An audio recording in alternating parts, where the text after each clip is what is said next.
Good day, I'm Stephen McHugh, and this is your JIS News for Friday, October 22, 2021. Jamaica's earnings from exports increased between January and June this year relative to the corresponding period in 2020. Director General of Statin, Carol Coy, gave the update during the Institute's media briefing on Wednesday. Earnings from exports for the first half of the year increased by 28.3% relative to the same period in 2020.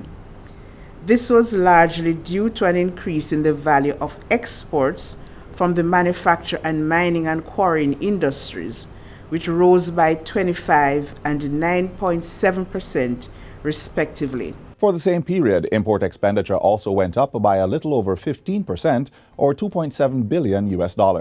This was due largely to higher imports of fuel and lubricants, which went up by 46.1%, and raw materials by 18.8%. Statin's Director General says despite the increase recorded over the period, the value of imports and exports have not yet returned to their pre-COVID-19 pandemic levels. The value of imports for 2020-21 was 17.9% lower than in 2019 and 7.9% less than that in 2018. Earnings from exports was 14.6% and 16.1% below that in 2019 and 2018. Debate opened in the House of Representatives on Wednesday for amendments to sections of the Emergency Powers Act.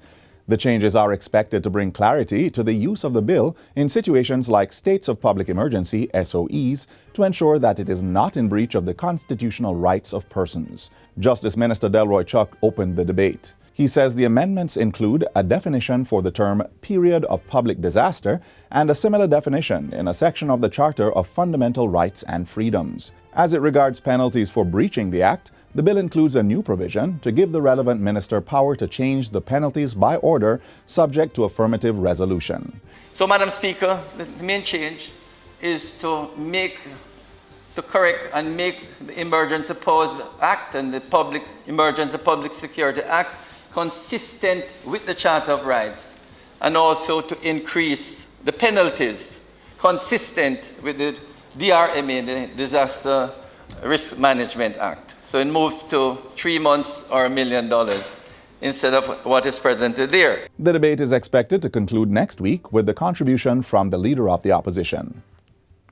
Residents of Eastern St. Thomas are set to benefit from improved water supply under a project to upgrade the Airy Castle Port Morant water system.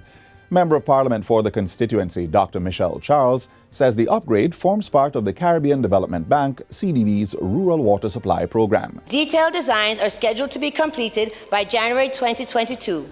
The implementation will commence 12 months after funding is finalized by the government of Jamaica in the amount of $500 million. The aim of the CDB Rural Water Supply Program is to upgrade systems serving rural communities in St. Thomas, St. Mary, Clarendon, St. Anne, St. Elizabeth, and Trelawney. Dr. Charles adds that the replacement of pipelines in conjunction with the South Coast Highway Improvement Program is expected to cost approximately $700 million. She was speaking on Wednesday during her contribution to the State of the Constituency debate in the House of Representatives. The Ministry of Health and Wellness is reporting a decrease in the number of children hospitalized due to coronavirus infections.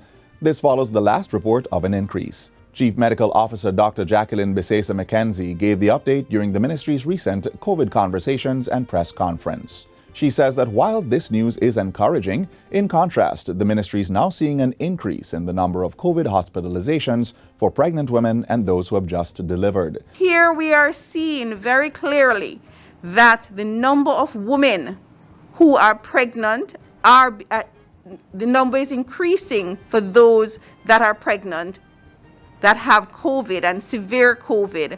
And so you're more likely to have a severe outcome if you're pregnant, and it can also affect the baby. So therefore, I'm asking you, I'm pleading with you, go and get vaccinated. She says the ministry's team is present in the antenatal clinics to help persons with information so they can get vaccinated. And that's it for JIS News Today. I'm Stephen McHugh. Thanks for watching.